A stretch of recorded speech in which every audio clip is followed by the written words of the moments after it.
Hello and welcome to my channel. I'm MrTieDye, and today we're going to talk about dye strength, and I'm going to do a little visual experiment just to kind of demo that. So what I'm going to do, I mixed up some brand new colors today, not new but new dyes, all the rainbow colors. I'm going to use fuchsia, deep orange, lemon yellow, emerald green, turquoise, and plum for my purple. And the experiment part is I'm going to dye 4 different t-shirts. One of them I'm going to dye using 100% strength tie-dye or dye.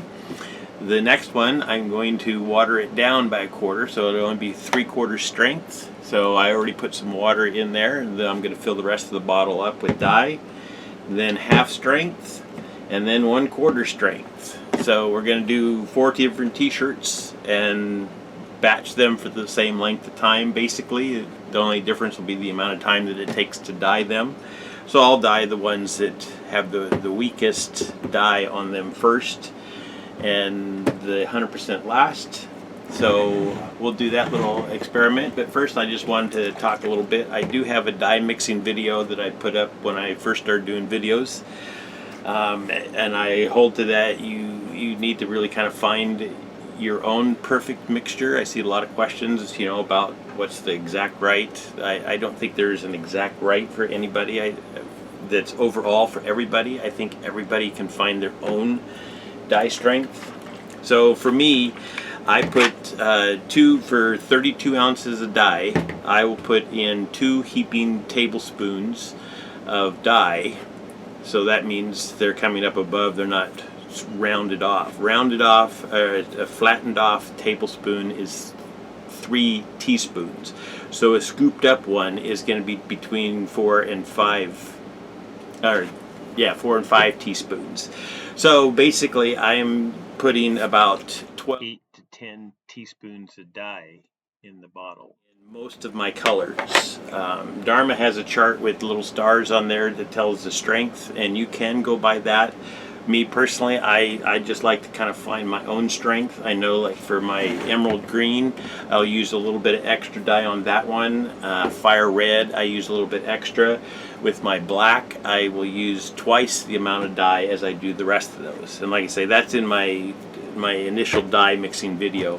And that one, I mix just the dye with the water, and that will get you started. But then from there you can start adding things that are going to help improve your dye colors. Not things that you need to have all at the same time, all right at the beginning. You can acquire them.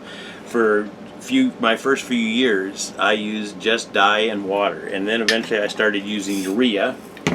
And this here helps keep your tie-dyes wet for longer. So I usually will add 3 tablespoons of urea for a 32 ounce bottle, but you can kind of use your own thing there. When I'm mixing them up, I also like to use a little of this calzoline oil. It's a wetting agent, and sometimes it can help the dyes penetrate into the fabrics better. So if you have a tightly woven fabric, and when I did the Peace Labyrinth, that fabric that I used for it was very tightly woven, and Jeremy from down in San Francisco, the St. Rebel Brothers, he suggested the calzoline oil, and it has helped me a lot. So I usually will put a squirt in this. I have a little plunger here that I use for mine, and I just give each bottle that I mix up a little squirt in there, and that helps with that. The other thing is I had mixed up some thick water, and I have a video up for that. This here has I should think straight. It's got salt, urea, and sodium alginate in it. The sodium alginate is the thickener stuff. But I usually will dump a little bit of this. I mix this up and thin it out so that it's just like really thick syrupy there, and then I'll add about 4 ounces of that into my mixture here, just because I like just to have just a little bit of thickener in mine. So you can watch my dye thickening video, make some up, get it mixed up like this, and add it in to kind of suit you how you like it. but that's the sodium alginate that comes from Dharma.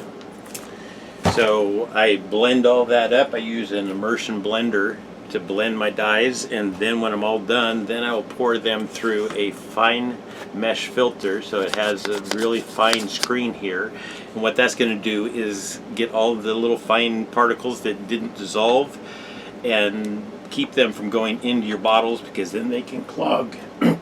Especially if you're using these ones here with the fine metal tips. If you're using these, you definitely want to make sure you have your dye filtered through something so you're not constantly clogging your tips up. But when I do pour my dye through here, if I get a whole bunch of residue on here, I will go ahead and knock that back down into the cup and blend it some more, because that's part of your recipe. I mean, if it's just a couple little specks, it's fine. I'll rinse it and wash it down the sink. But a lot of gunk in there means that you didn't get all in. With like fuchsia is not as important, but with some of these other colors, you know, green or a black or a brown, those colors that have more than one dye color mixed into them, they need all the ingredients so that the color looks correct. So if you have a whole bunch of gunk left in your screen here after blending, you need to tap that back into the cup, blend it some more, and get it into your bottle. So let's see.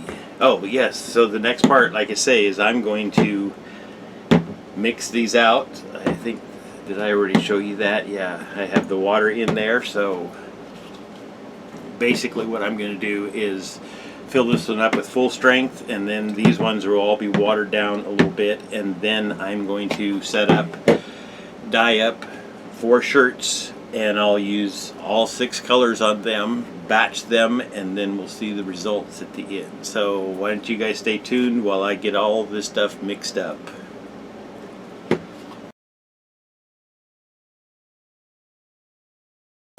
Oh, and while I have you here, another thing that I like to do is I'll put a piece of duct tape on my bottles, and then I use just a permanent marker to write the date that I mixed them on. And then with a rag, whenever I would need to mix a new color, remix the dye up, I can just use the rag, wipe that date off of there, and write the new date. So that way I know how old my dyes are. They're not going to dye all at once and just stop working. I can have these around at room temperature for a couple weeks, and they still produce decent colors. Over time, the dyes are going to weaken. So it's just helpful to know how long they've been around. The other thing you can do, I have a mini fridge here, and that will make the dyes last even longer. So I've had dyes last, used dyes that were mixed 2 or 3 months ago and still had good colors like they were mixed just maybe a week ago. So those are just another extra couple tips to keep in mind when you're doing your dye mixing. Alright, so I got all the dyes mixed up the way that I want them. So the next thing is I wanted to get these t-shirts tied up, and I thought, well, I might as well do another sample here. Normally I tie up with kite string. That's just been my choice, but for many years I used rubber bands, and I don't use them very much anymore. But I still have had people that they're new and that's what they would like to use. So I decided to go ahead and do a video, and I'm already doing the video, but I decided that within this video I'm going to tie up these spirals, and spirals is one place where using rubber bands is handy if you're doing a rainbow spiral divided into 6 pieces. So let's just go ahead and get started. So what I have done, this t-shirt has been washed and spun out here, and it's barely damp right now. Normally I soak in soda ash beforehand. That's a really nice way of doing it. Then you spin it out, it's barely damp, and then you twist it up, add your dye, and then you just batch it. Well, what I'm going to do is I've washed these, spun them out so they're barely damp. I'm going to dye them, and then I'm going to add the soda ash on top of it. So anyways, it's just a little difference in the process. Tie-dye, it has some requirements, but they don't really have exact requirements. Soda ash is needed, but it doesn't need to be put on right at the beginning. It can be put on at the end. As long as the soda ash is on before you batch the t-shirt, then you're doing good. Now granted, adding the soda ash on after you've dyed it can cause the colors to run just a little bit depending on how you've got them in there. So there's drawbacks to everything. So what I say is just experiment. Find what works, what you like the best, and just kind of make it your own. And that's where you're really going to find your own technique, your own styles, is just by experimenting. So use my videos or other people's videos to learn the processes, and then experiment and find your own niche within tie-dye. That's how I have done it, and that's how I try to help other people do it. So then I have turned the t-shirt inside out. One of the things that does is sometimes you can get those little tiny specks from dyes that aren't dissolved, or if you're doing ice dyes, and you'll leave little spots. Well, if you turn the shirt inside out, then the spots are mostly on the inside of the t-shirt instead of the outer front facing side of the t-shirt. So that's just another thing. So I get the t-shirt all smoothed out here, and then for me, I like to pinch right here in the center of the chest. For my spirals, I just pinch an inch or so and twist it up. For me, I like to twist, and then I pull these out to create all these little creases here, and then I just slowly wrap those around the center. That's just my preferred method for doing the tie-dye. You can even just use your hand flat, and that also will help keep these pleats at a certain height so they don't get too tall on you. I like to keep mine all about the same height there. So I'll now and then change my hands out and just keep pulling these around here. So each time I'm pulling, I'm just creating more of these pleats and tying them, twisting them around that center spot there. And then it's just a matter of tucking the sleeves alongside. You can kind of pleat those a little bit just to get them to lay flatter, and then you get the shirt tails tucked in. Once I get that done, that's when I use rubber bands, and I usually will put 2 fingers in, stretch it out. That way the space here is taller than the t-shirt, and then I could put the knuckles of my middle fingers down on the table, and the rubber band now is flat on the table, and I can just drag that right along the table and slide it underneath. That way you're not picking up the t-shirt and possibly having your design come untied on you. So I'll usually get my rubber bands on, and I use them until they break, and then I can adjust them. And what I'm trying to do now is cross all 3 rubber bands right over the center spot where I started twisting, and that way the rubber bands now become your dye lines. So I get them on there, and I can tuck this tag down in.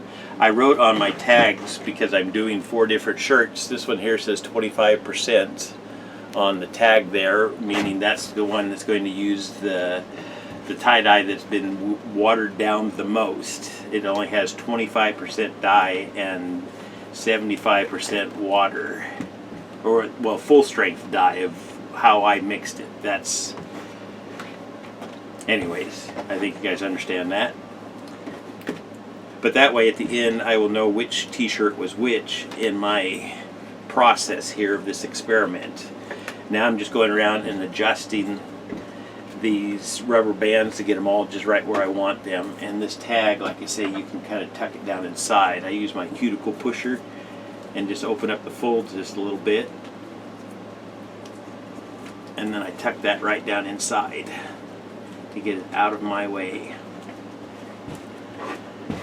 But it's available if I need to pull it up and see what size that is, or which t-shirt. So that's how we're going to do it. Then, like I say, each piece of pie I will just color a different color, and I'm going to use all the 4 different strengths of dye that I have there, from the 100% down to the 25% mixture. So I'm going to get the rest of these t-shirts tied up, and then we'll get some gloves on and start putting some colors on. So stay tuned. Okay, I'm back to put some color on these t-shirts. So I've got 4 of them tied up, and I have 4 different strengths of dye that I'm going to use here. And the other thing, whenever I'm doing dye mixing, sometimes I'll water something down, or I'll combine a couple colors, and I'll put a little drop on white paper towel just to give me an idea of what the shade looks like. It's not an exact representation of how it'll come out on the shirt, but it's just a general idea of how light or what shade of the color I'm getting. So I decided that since I'm doing this experiment on these 4 t-shirts, that I would at the same time do an experiment. I'm going to put a drop of each one of these colors of dye, so the full rainbow in the 25, the 50, 75, and 100%.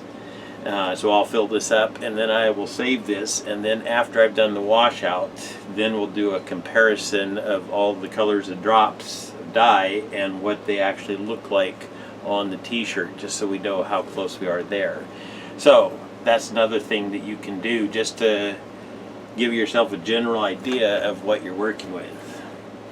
So whenever I'm doing a rainbow spiral, what I do is I will start with the primary colors first, and those ones I will go right up to the point as I'm dyeing the rainbow here.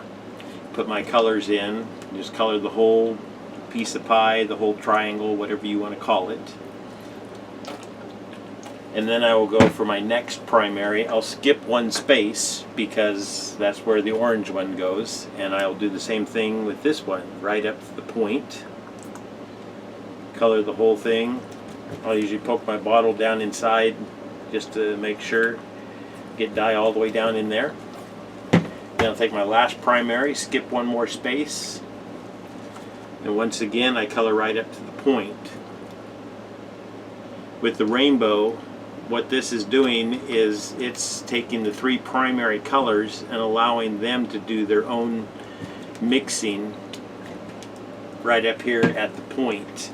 If you put all 6 colors all in that little tiny space, then you're going to end up possibly with brown unless you got your dye thickened sufficiently that it's not going to spread at all. But I can already see that there's a little bit of spreading, and I have some purple and some orange and some green forming. So now with the rest of the colors, instead of going all the way up to the point, this one here I need to touch up a little bit. Instead of going all the way up to the point there, I'm just going to go right up to the white spot here with the orange. And that's just going to help keep the center of your rainbow spiral cleaner. And with this watered down one, this one here has only got 25% dye and the rest is water as far as my full strength mixture. And I can see that these colors are definitely lighter, but these are definitely not into the pastels. If you want to go into the pastels, you're going to have to water them down even more.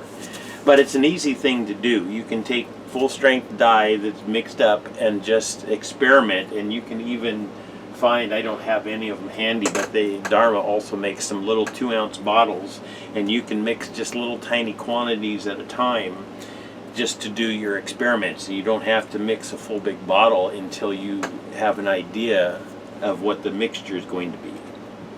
Anyways, so now I'll get the rest of this one dyed. The other 3 t-shirts, I'm just going to go into super speed unless I think of something else to add, since this here is kind of a little bit of a refresher video, or just really an updated video adding more details. These other videos that I've made have been several years ago now, and sometimes I think, oh, I should have said this, or I should have added that, or maybe I have a new process now. So I'm going to go and try and do some updated versions, like the thickened dye. I now, instead of using hot tap water, I will go ahead and heat some water up on the stove, and that just helps mix the thickened dye even faster. So I'm probably going to do some updated videos and then try to take whatever kind of requests you guys have. If I can do them, I'll try and get them done for you.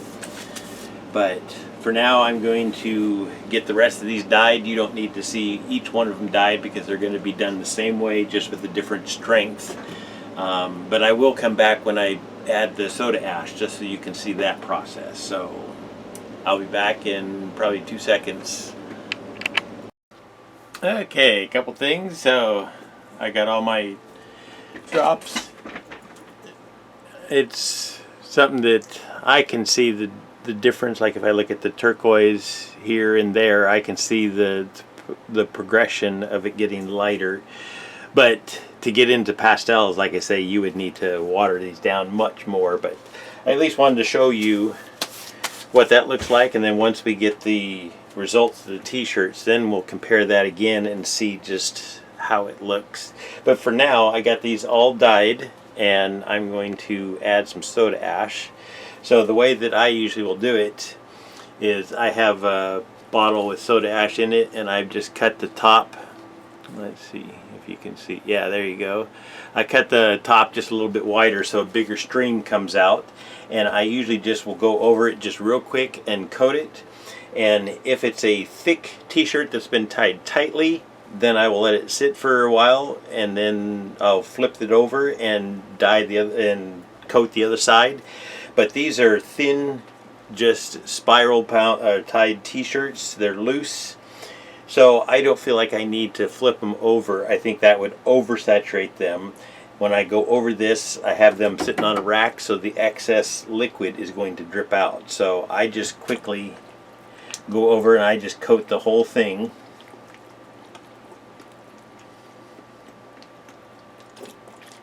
Just like that. And then I let it sit.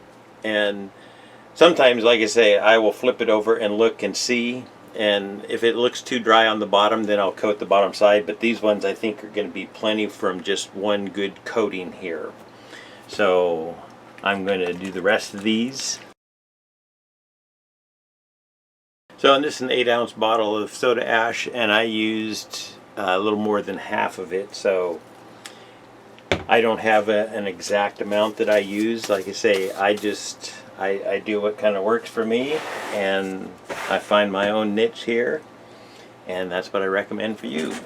So I'm going to let these bat for 48 hours, and then I'm going to come back and rinse them out, and then we'll compare them from the lightest to the darkest and see how they look. And that should give you an idea of just how strong you need to mix your dyes. If you're selling top-of-the-line tie-dyes, then yes, you want to mix them completely full strength. But if you're just practicing, then maybe a weaker strength dye will be enough for you while you're practicing and getting your folds down. And then as you want to start selling and improving, then you can start adding more dyes, or you can start adding more of those chemicals that I talked about into your dyes. But when you're just getting started, sometimes all you need is just dye and water, and you can start mixing and tying shirts and seeing how they come out, and then you can just make improvements where you need to. Anyways, thank you for watching and listening. Peace, love, light, and laughter, and we'll see you in about 2 seconds here with the results. Alright, so I let these sit for 10 minutes or so, and then I looked at the underside, and they didn't look quite as damp as I wanted, so I went ahead and used just the rest of the bottle. So on these 4 t-shirts I used in their youth size, I used 8 ounces of soda ash, probably 2 ounces on each one of them. And now when I look at the bottom side, they do look more wet, like that soda ash has saturated all the way through. So I'm going to go ahead and call it good, batch these for 48 hours, and like I say, we'll see you in about 2 seconds with the results. Peace, love, light, and laughter. Okay, so I batched these for 48 hours. I even had some good sunshine, so I was able to put the tub out in the sun, let it heat up, and now I have started rinsing these. And what I've done is started with cold water, and I've rinsed each one of these individually in the sink by itself. And then once I had done the rinsing with cold water to get all the soda ash out, then I usually will stack them up, according to their same colors here. And then I turn the water up to warm, and I rinse a little bit more just to see if I can get some of the excess dyes out. With the way my hands are now, I don't spend a whole lot of time doing the rinsing in the sink until they're perfectly clear, but that ends up meaning that I might have to do an extra wash cycle back there, and that's fine with me. So we're going to get right to these. I stacked these up from light to dark. This is the one that had the least amount of dye in the bottle, so we're going to open these up and see what we get.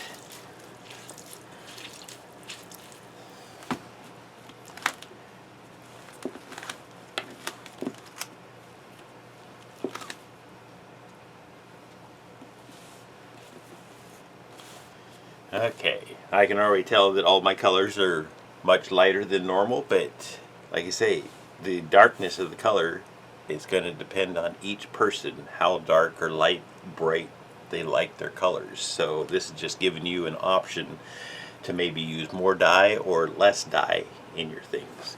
So let's set up and open this up. Alright, there's the first rainbow spiral. Like I say, that looks just fantastic.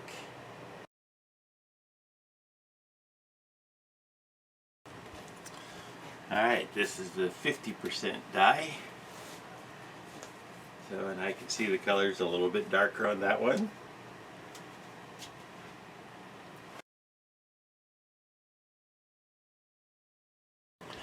Alright, here's 75% of the full strength of dye.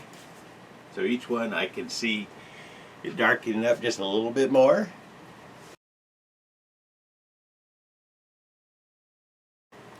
Okay, now this is what I consider my full strength dye. This is how strong I normally mix my dyes. And I can see once again that one is just a little bit darker. I think the differences will be more clear once I do the full washout, rinse, dry them, and then we'll lay them side by side so we can compare them. Anyways, you'll see the full results in about 2 seconds. So peace, love, light, and laughter. I took pictures of these, but sometimes it's hard to compare individual pictures to each other. So I wanted to get them all side by side here, out in the same light all together. So this here is just in the shade right now, but you can see this here is the one that had just 25% dye on it. Yeah, okay, this one here is 50%, 75%, and then the 100% mixture. And you can see that, yes, this one here is obviously brighter, but it goes down in gradual steps. This one here still doesn't look too bad. If you're just doing practice dyes and stuff, you don't need to mix it completely full strength. Like I say, that's 50%. So you could mix up some full strength, and then if you want to do some practice dyes, all you have to do is just water it down halfway, and you get this here. And then if you want to start going into pastels, this one here is not a pastel yet, but this is 1/4. So if you went down to 1/10 or something, then you'd probably start getting into the pastels. But I just wanted to try to give a visual to what these colors look like. It shows up more in, I think, in the green and in the purple here. And then when we get over here to this purple and this green, let's compare them side by side here. So that's the 100%, this here's the 25%. So you can see the difference there. But in this one here, 25 or 75 or 25, there's not a whole lot of difference in that.